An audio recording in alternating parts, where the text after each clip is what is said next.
We just had a chance to meet with Minister Louis Farrakhan a few weeks ago. You all know he's very sick.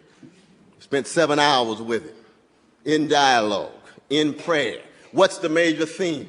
How can we convince black folk in particular and folk in general that if you really seriously talk about loving folk, then you ought to have a deep hatred of injustice. And if you have a deep hatred of injustice, you ought to be able to do more. Why is it that love no longer has the gravitas in our public discourse? My response is this: it has been more and more snuffed out by the forces of conformity, of complacency, and of cowardice.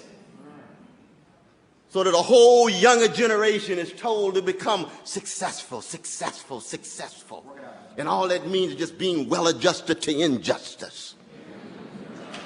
The worst thing we need, the last thing that we need, is well-adjusted folk. And especially well-adjusted black folk.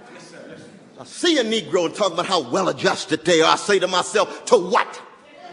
Have you seen the prison industrial complex? Have you seen the ungraceful schools? You've seen the unavailable health care and child care. What are you getting adjusted to? You come from a history of a people who consciously said, we choose to be maladjusted to a U.S. Constitution that talks about democracy, but it's a pro-slavery document.